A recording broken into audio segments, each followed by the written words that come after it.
गिबियावनो बे बांलानि गोदान बोसोराव आं गासैबो मिडियाफोरनो आंनि गोसो सिंनि अननाय खुलुमनाय सिबिनायखौ आं बावहरग्रोबाय आरो आं बेजों लोगोसेनो बुंगोन आं जोंनि क'क्राझार रंजालि बैसागु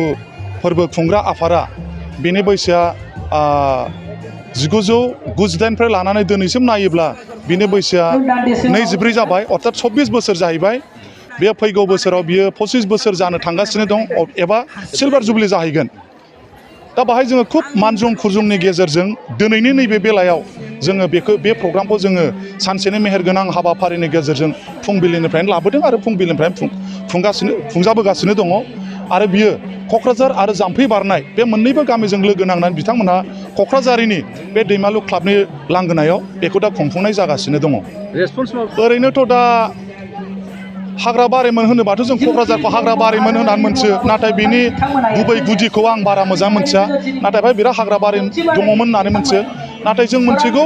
क'क्राझारि एबा बे दैमालु क्लाब होननाया जोंनि मोनथिनायाव बियो खोब मुंदांखा गामि होननानै जों मोनथिगौ मुंदांखा होननानै बुङोबा माने बेनो बिसिनाव खेला दुलायावहाय गोबां नाम जानाय व्यक्ति नेशनेल इन्टारनेशनेल गेलेनाय गेलेगिरिफोर दङ दा बिथांमोनहा बे गेलेगिरिफ्रानो दा जेरै आदामोन माबामोन मा होनना बुङो आदा प्रदीपमोन बायदियानो दङ बिथांमोनहाबो नांथाबदों आरो गोबांनो गेलेगिरिफोर बिसोरनि गेजेराव दङ दा मोजां मानसिफ्रानो बाहाय नांथाबनानै दिनै बे प्रग्रामखौ बिथांमोनहानो खुंफुंगासिनो दङ जानाय लोंनायखौ बिथांमोनहा होदों जोंनाव जादों जों फुंनिफ्रायनो जाबायदि हाबाफारि लादों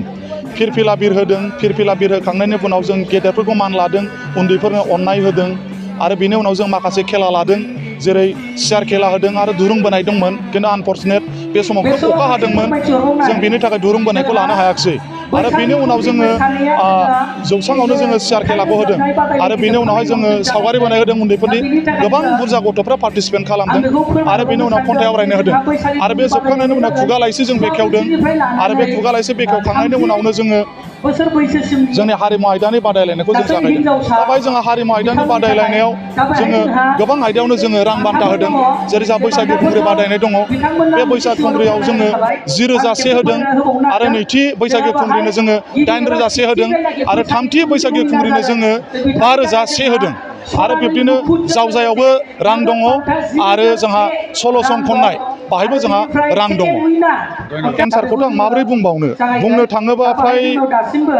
सोरखौबा दाय होनाय बायदि जाहरो आरोखि थ' जोंनि बैसोखौ नायोबाथ' जोंथ' मिथिगौ गभर्नमेन्टआ 10 बोसोर जानायनो होगोन होननानै बुंदोंमोन नाथाय जोंना दा जों जुदि बुंनांगौब्ला जोंनि बैसोआ दिनैहाय 24 बोसोराव आगान सुरबाय आरोखि 24 बोसोर नाथाय 24